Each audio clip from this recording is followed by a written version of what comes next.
Welcome, everyone. My name is Steve Stein, and I'm the host of Wisdom Feed. That's the organization running this event, is a Wisdom Feed Plus.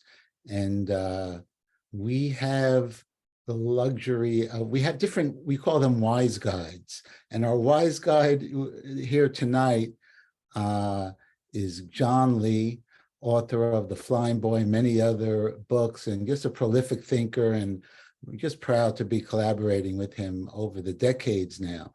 So I look forward to kind of an overview and also update a little bit of his incredible work on anger. Welcome, John.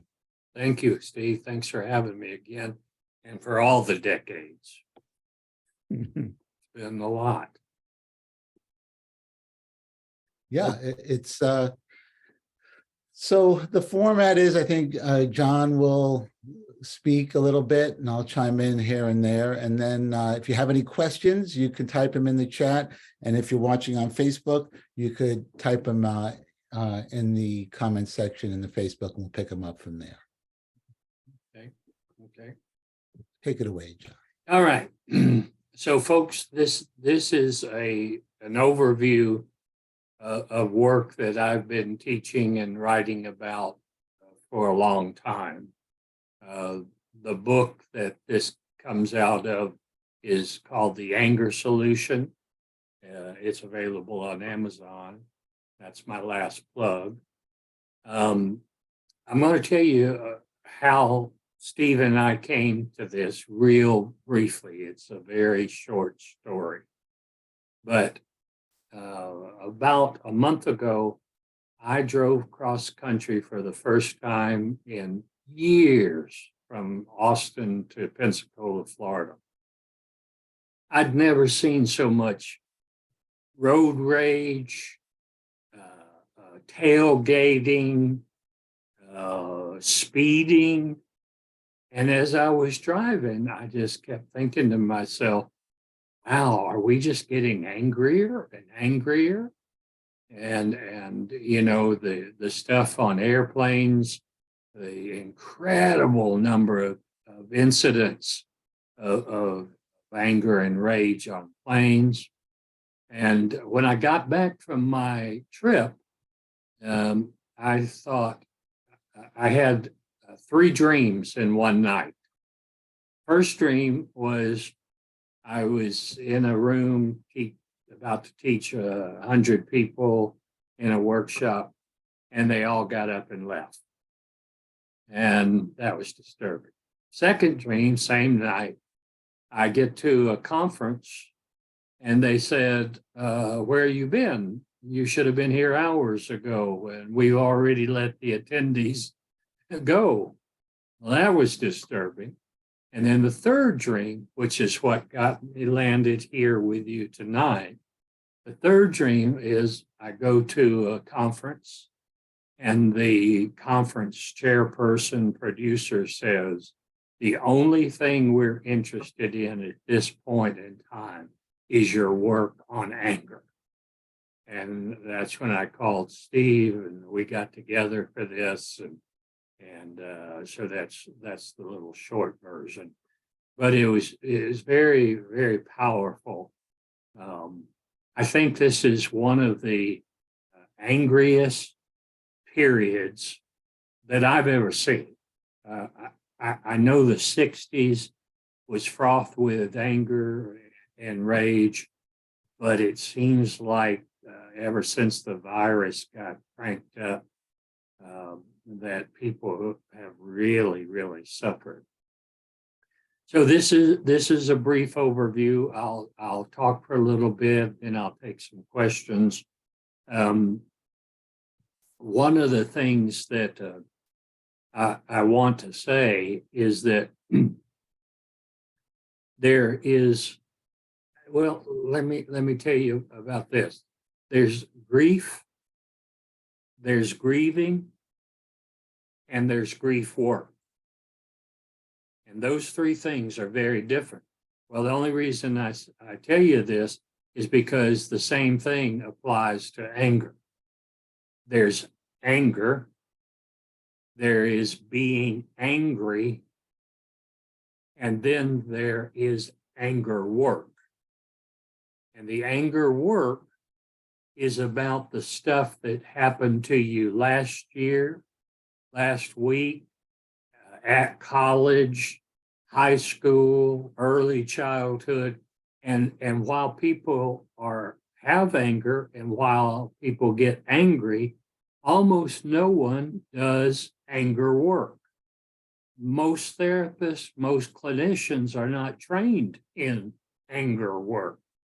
They're comfortable listening to one talk about it, but very uncomfortable a lot of times with the actual anger work that must be done to clear up the baggage of our past.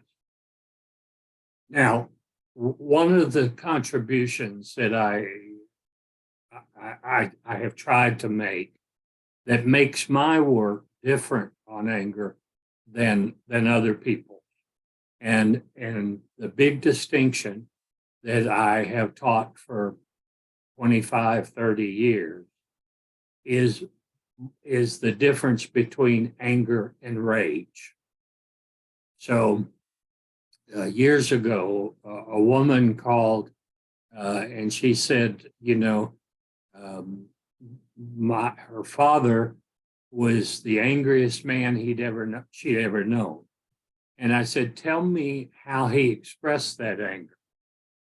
And within the first 5 minutes, I paused, interrupted, and said, ma'am, so far you haven't told me anything about your father's anger, but a whole lot about his rage. And that's when she said, what's the difference? What's the difference? And it's such a huge difference,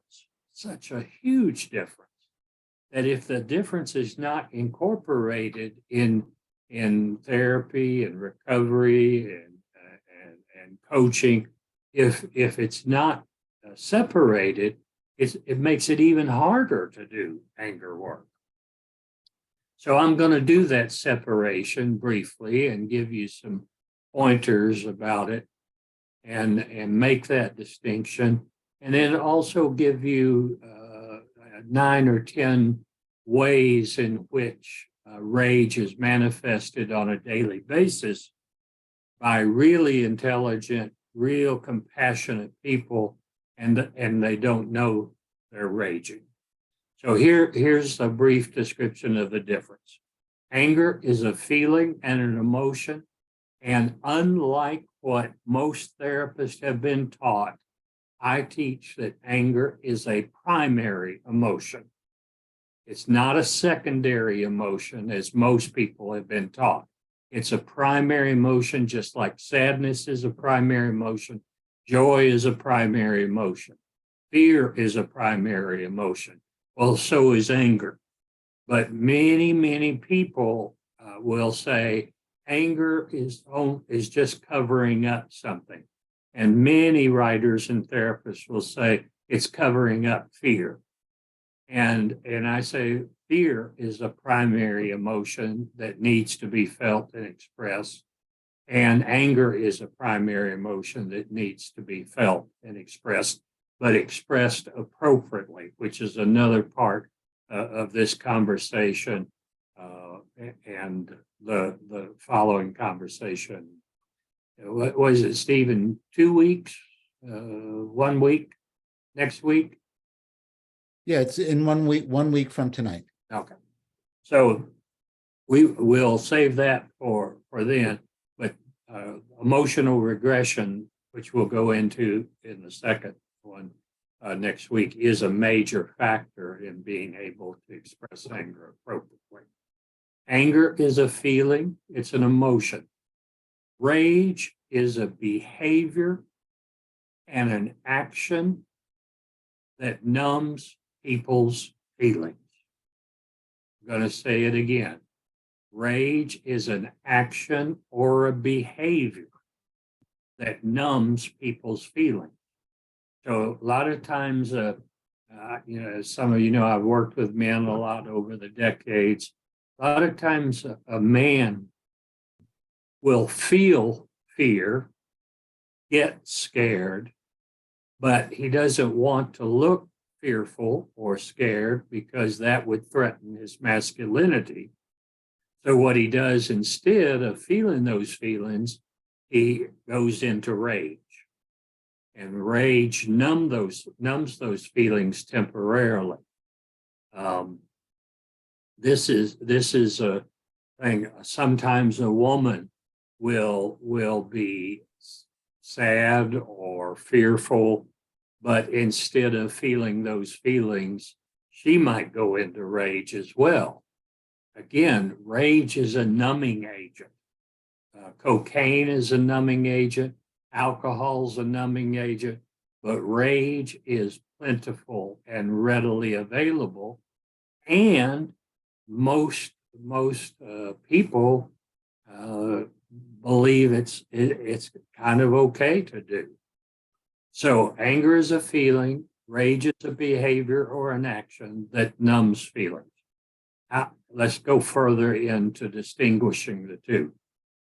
Anger is about what is being said or done in the here and now. Anger work is about what has been said or done in our past. Anger is about the here and now. What you said yesterday at breakfast, I need to express my anger about. It's going to take a very short time. Rage takes forever and ever, and it never gets quite a resolution. People just get exhausted. They stop even talking about it. So some of you, like myself, when I was younger, would go into these 3 and 4 hour discussions where I'm raging, she's raging, and at the end of the 3 or 4 hours, we're just exhausted and nothing got resolved. You know, it's interesting that you said that rage is a numbing agent, and it's addictive. I think. Yeah, absolutely. So it's like rather than feel the feeling or like take a breath and communicate, you know, and it really, I'm a big basketball person in family. So it's like, if I'm playing basketball and someone hurts me, I'm out there in the park or on the court, and I can't go, oh my God, that hurt. I have to rage to kind of express it. But here's something that I tell myself, I don't know if it's true. Like, I'll use that rage on a basketball court as an opportunity to wake up and get that fire in my belly again. So I think that fire in the belly can get confused with rage. Oh, absolutely. But the fire in the belly is essential for living an engaged life. So how do you negotiate that? When people rage always equals regret. Fire in the belly, there's no regret associated with it. Rage is infectious and contagious. If I'm raging at you, you're going to start raging at me, and then somebody else is going to join in on the fray and start raging. It's infectious and contagious. Whereas anger is about the here and now. It's done in a few moments, maybe a few minutes at the most, and then it doesn't pass to those around us, especially if we learn how to express anger appropriately, which is not taught generally because most people have not experienced anger expressed appropriately. So just my own question is, so anger, can rage be expressed appropriately or not really? Yes, rage can be expressed appropriately if the person expressing it, no one that would be affected by it would be harmed or hurt. So like you might be sitting in my big chair over here and rage comes up about something that happened. And I'm going to give you some tools and techniques to get that out because I'm not going to be impacted or infected with your rage. But if your wife was sitting here in a couple session, then it would be mandatory that you express anger appropriately. Okay. So Yep. your That makes car sense. coming home from New York, and you had a shitty day and your boss was terrible, you can rage in your car with the windows rolled up and nobody gets hurt, and generally people feel better and they don't take it out on the people when they get home. So anger takes moments or minutes, rage takes forever and forever. Anger is about the here and now. Rage is about the there and then. The there and then.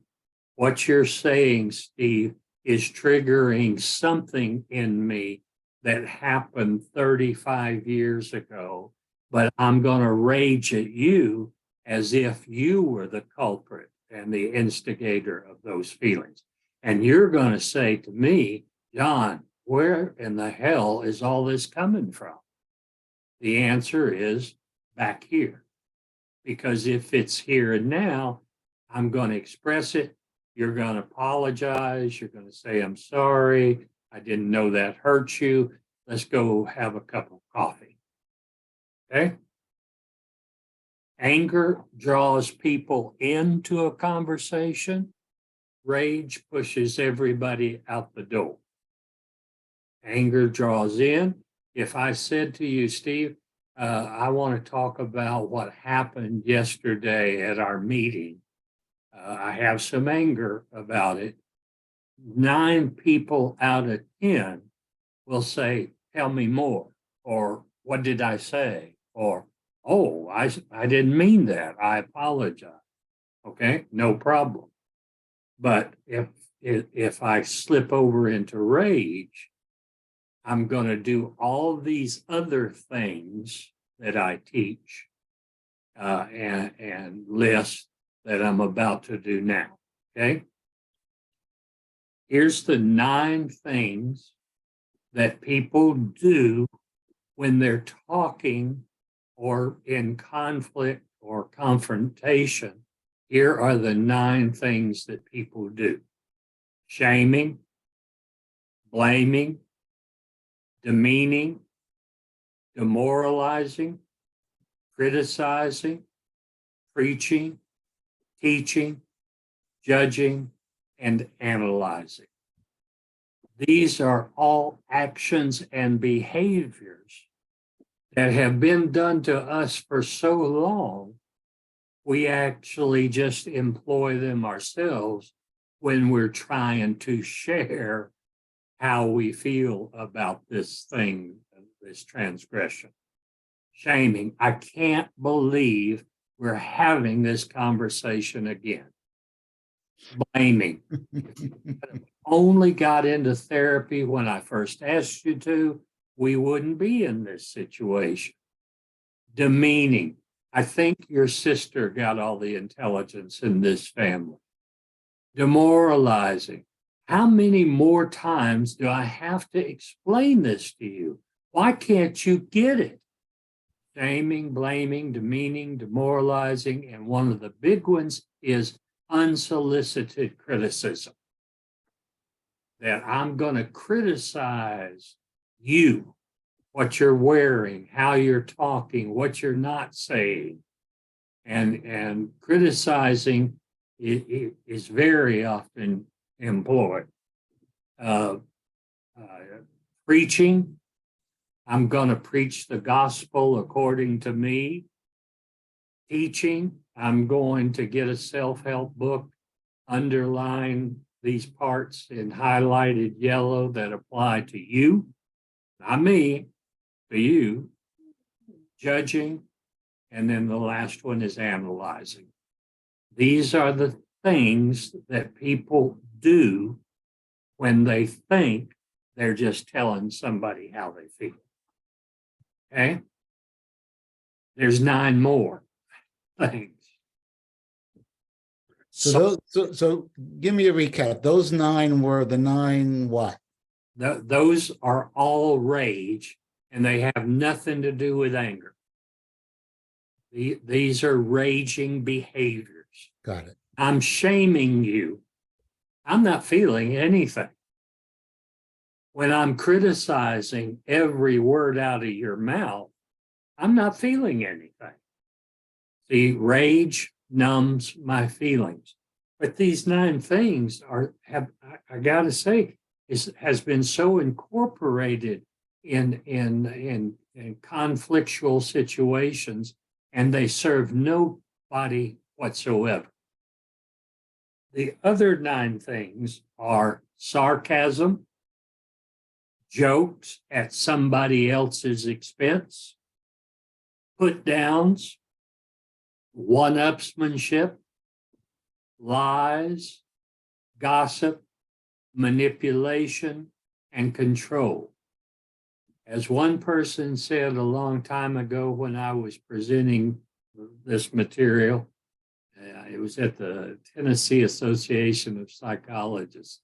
It was such an incredible group.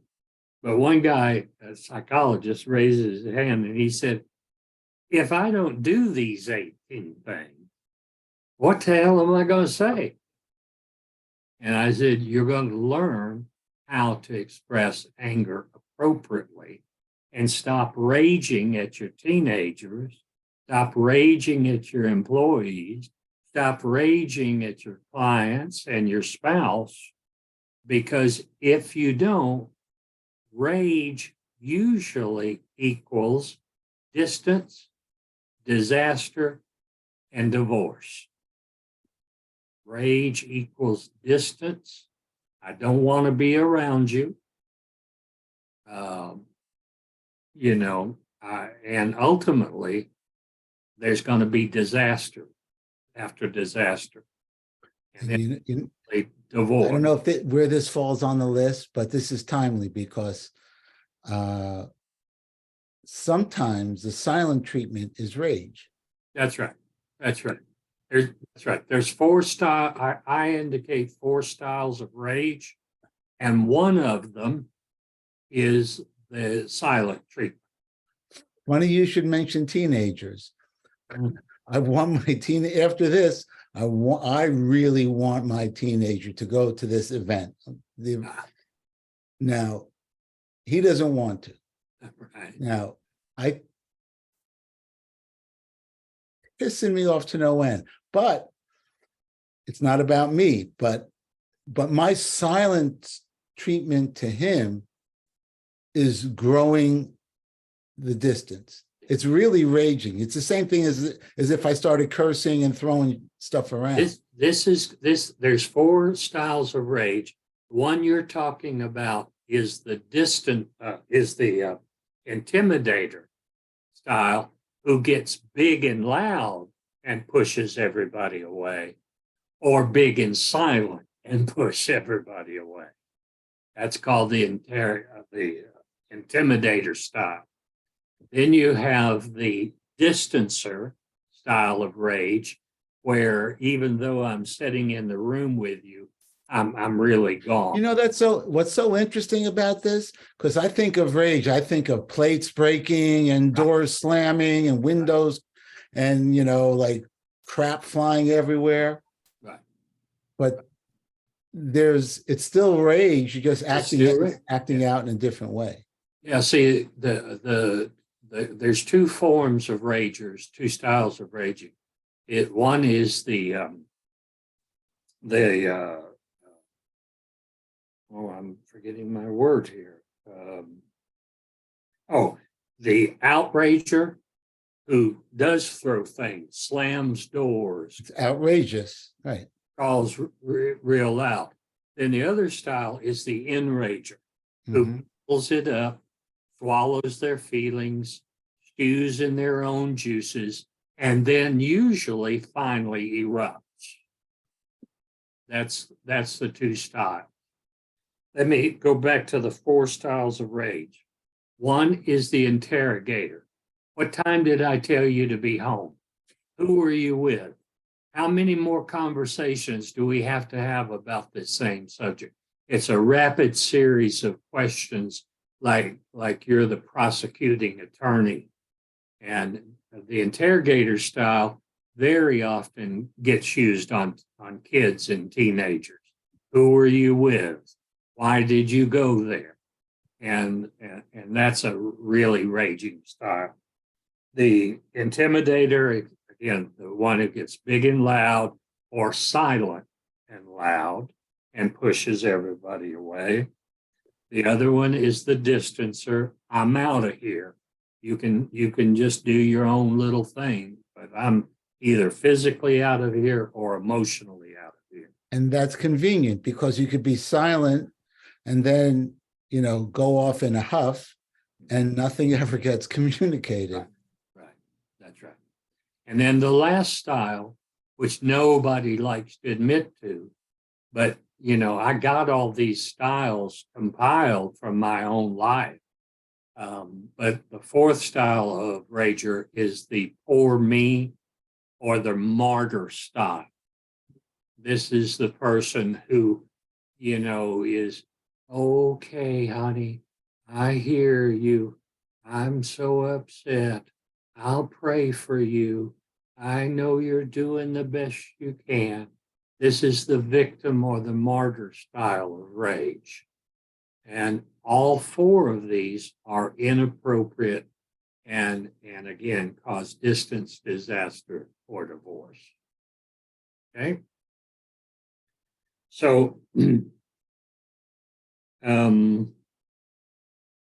I think we'll sort of end there for now and give whoever's online, if we're getting any questions. This is a short presentation, as I said at the beginning, that is just a broad overview. Back for many, many years, I did 4-day anger workshop, a 4-day thing. So there's a lot more to be said and felt and done. Right. And there's also, I think, because I remember when we recorded the masterclass, and for anyone watching or out there now, John, we produced this anger workshop. It's a masterclass, and it's really in depth, and it goes into in-depth alternative things you can do besides raging. So and that's what's really, really useful about the program, is because, so our little organization here is Wisdom Feed or Wisdom Feed Plus. So the concept, one of our taglines, so to speak, is taking ancient ideas down to street level, but we're looking for practical tools. And in that master class, and also personally, I'm going to see my son after this recording, and I'm going to be able to just. You're going to apologize. You're going to apologize for being an intimidator with your silence and creating that distance. And you're going to say to your son, I'm going to tell you straight out, I want you to do this work. And if you don't do this work, I'm going to be angry, but I'm not going to stop loving you. I'm not going to stop being your dad, and I'm not going to go away from you. Okay?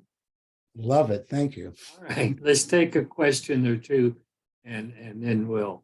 Elaine, I see you came Yes. back. Oh my gosh. Okay. Wow. Wow is all I'm going to say. This is amazing. Oh, thank you. I'm feeling very honored. So I have a couple of interesting questions, I think. So I have different formats of anger and rage, like most people. I have a sister who is toxic, and it took me decades to move beyond her. And I have figured it out. And so now when I speak to her, I don't feel like I'm being injected with toxicity. I figured that part out. Okay. Good. Okay. Yeah, it took years. So, Yeah. but I have a brother, an older brother who I'm going to cry, who is paranoid schizophrenic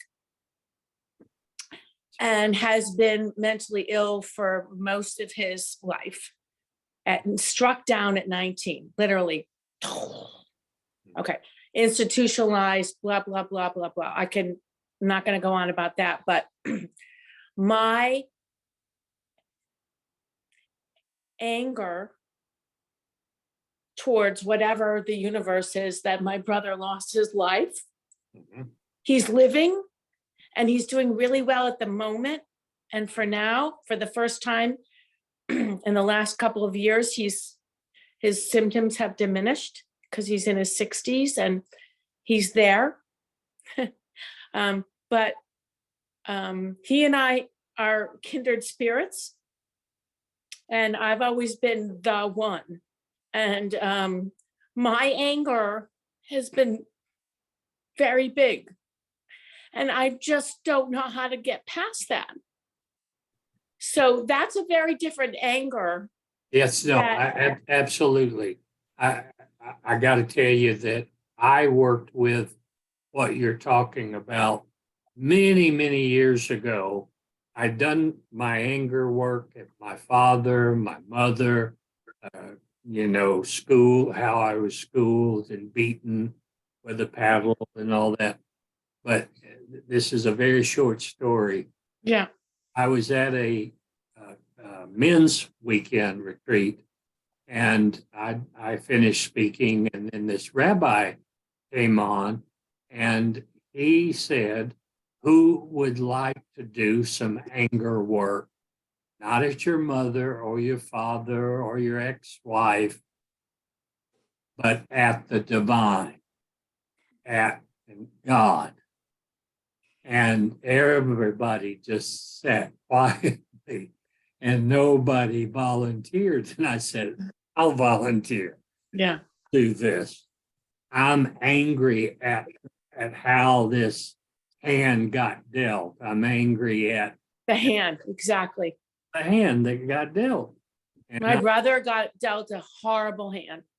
and I picked up a big old piece of branch that had fallen, and I just beat the earth with it, saying, "How could you set me up to do this? Set your brother up to do this?" And that's a level of anger work Yeah. that most people don't get to. Yeah. I mean, I work on it with a therapist, and I have a great system, a community and my family, but that's something that I'm not sure I'll ever get past because Yeah, even listen, though, yeah, only stakes get done. People don't get done with yeah, this. They get it reduced and reduced, yeah, reduced. But there's some things that is just beyond the comprehension of one individual to get past. yeah, Thank you for your question. And yeah. your, And I have one more issue is that, oh, I'm a very vibrant, I've told you what I do for a living. And I've been struck down with all kinds of autoimmune diseases, and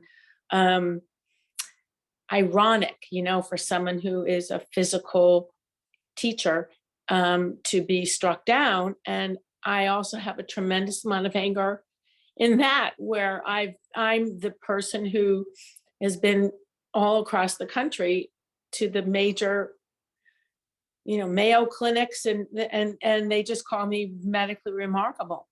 And so my anger towards, I guess, the medical community or what I've been dealt myself, yeah. and learning to just say, okay, this is it. And I probably won't get an answer No, in that's my right. lifetime. No, that's right. especially around autoimmune stuff. You know, you go to this doctor, he'll say this and this and this. You go to this other doctor, and it'll be Cushing's or Crohn. Yeah. And then this other doctor will prescribe this.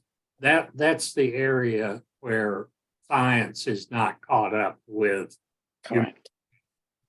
So, And I have a lot of anger, frustration, and disappointment in that arena that I'm really struggling with. just we got to just get it out. Steve, do we have anybody else? Yeah. We're running out of time. Yeah, no, that's okay. Go for Oh, it. good. No, good. Thank you. Thank you. So I have a question for myself. So, Okay.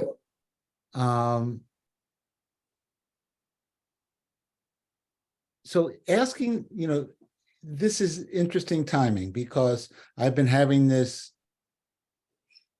kind of confrontation with my younger teenager, and the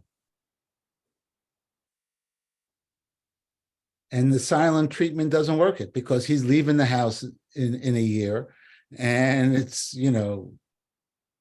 so how do you not rage? Like you said, apologize and be straight and just tell her how you're feeling, I guess. Yeah. Son, I got to tell you, I have some anger about the way things are going on in the house here, the way we're not talking. One of the keys here, Steve, that really is a major part of expressing anger appropriately is you eliminate the word you. Yeah. You eliminate the word you. The word you, for some reason, triggers everybody. Everybody. Mm-hmm. And so you tell your son how I feel, what I need, what I would like to see happen, what I'm not able to deal with. Ideally, your son then has nothing to defend against because you're talking about you.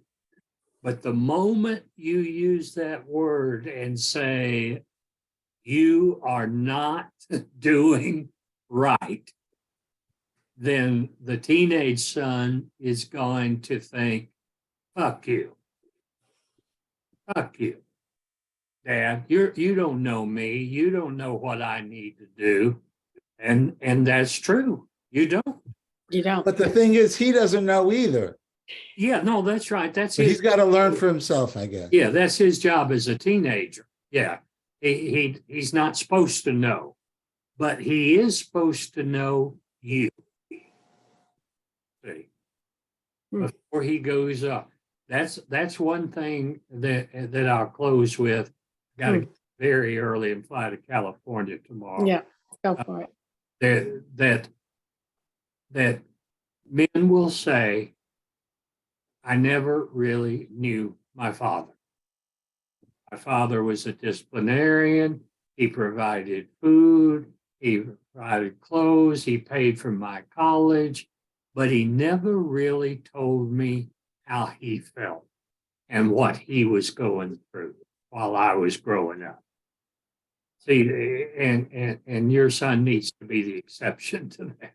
Right. Exactly. Steve, I'm just going to say, I went through this with one of my children. You're going to come out the other end. Yeah. No, yeah. Breathe deeply. Yeah. Sounds good. So so this is great. And so this whole session is kind of like an updated intro to this master class, kind of like well, that's 3 hours, not 30 minutes. Yeah. No, I think it's like 3 90-minute sessions. It's like 4 or 5 hours. Yeah. Oh, yeah, I guess you're right. Yeah, Because we went into the Yeah. problems and solutions and the terminology. Yeah. So this is kind of like not a teaser, but this raises the questions. If you wanted to do a deep dive, whoever's watching this, whoever is watching the stream, And then we'll put a link below, but there's also whoever signed up for this, you'll get an email about it as well. And John, I want to thank you. This was great. Any parting words, oh great one? Yeah, thank you, Steve. Thank you, Elaine. Thank you, everybody that's online, wherever you are. And we'll meet again next week. And I'll do the second part, which is understanding emotional regression and what it's got to do with anger and rage. All right. So we will see you next week. That sounds great. John, Okay, but that's great. thank you, everybody. Elaine, Thank you. everyone online. Thanks so much. See you So- next week. Bye. Thanks so much, guys. Fabulous. Thank you.